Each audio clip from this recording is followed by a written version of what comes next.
राय सुनाबड़ा municipality 8 number ward councillor आम 4 तारिख दिन सुनाबड़ा पौर परिषद जी रही उपाध्यक्ष श्रीमती ऋतुकंडा विरुद्ध में अनास्था प्रस्ताव आम आनी तार प्रस्तुति केते बाट कौन गला मझिरे आसिक भेटिलु कि पुणी थे आज आम अध्यक्ष सहित आसीलु कौन पाई आम विलंब हो पदक्षेप नि आलोचना करने आसलु। अनास्था प्रस्ताव आने मुख्य कारण हूँ जिते कि आम दल से मेजोरिटी आम काउंसिलर थिलु 20 जन काउंसिलर थिलु आम समस्त सहमत आम बाछिलु किंतु से पदवी बसिया पर पदवीर जो मर्यादा थिला से समस्त काउंसिलर को लेकिन चलवा कथा जो थिला किंतु से कथा करि नथिले आमे 15 जन महिला काउंसिलर अच्छु सुनाबड़ा म्युनिसिपालिटी कौन महिला कौन भौणी कौन माँ को सी व्यवहार बहुत खराब करती जो कि से चिंता कले कि आमको एभली पदवी उपाध्यक्ष आवश्यक करूँ पूर्व जिलापाल मझे जिलापाल देखा जिलापाल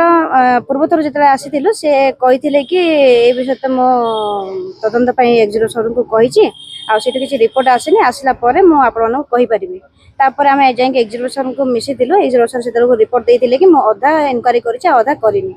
जो आम मिसला सी पूर्ण इनक्वारी कर समस्त काउंसिलर मान जी मेजोरिटी काउंसिलर 18 जन अच्छा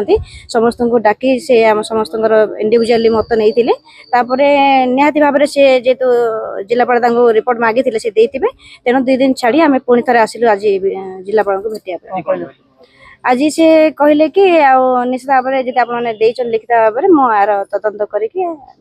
जहाँ पदक्षेप ना कथा ने आमर केवल गोटे अनुरोध थिला जिते शीघ्र हेबो आपण नेले आम पई भलो एथि पई कहूँ कि ए लेटर दबार मास हो गलानी ए भितर जहाँ विरुद्ध रे आमे आज अनास्था आनीचु तांकर किछि लोक मुष्टिमय स्वार्थ व्यक्ति लोक आमे किछि महिला काउंसिलर अंश निजक फील करछु तेणु आमे अनुरोध गोटे रखिलु कि यथा शीघ्र जदि हेई परबो एटा पदक्षेप नेबा पई। नमस्कार मो चेयरमैन सुनाबड़ा म्युनिसिपालिटी आमर विगत दिन में आम समस्त काउंसिलर मिसिकी मत भी गोटे लेटर देते आगामी दिन में जहाँ जहाँ इश्यू सब होता मानने म्युनिसिपालिटी से धरिकी चिठी देते से चिठी लिखाई आम भाइस चेयरमैन अनास्था प्रस्ताव लिखते मुझे पचारि कौन एमती अनास्था प्रस्ताव लिखु से कहते आम व्यवहार जेहेतु आम सागर भल होनी 2.5 वर्ष जेहेतु पड़ानी आउ 2.5 वर्ष आम केमी पब्लिक काम करवा और फिजिकाली आम म्युनिसिपालिटी केमी भल भाव जिन कर समस्त जब मिसिक रहा भल काम हो पार किंतु से काम भाइस चेयरमैन जेहेतु से निजे बाछी भाइस चेयरमैन से चाहते जेहेतु आम निजे बाछी भाइस चेयरमैन आम साथ भल रिलेसन रखी आगे केमी कम हम से कम से पाई पार ना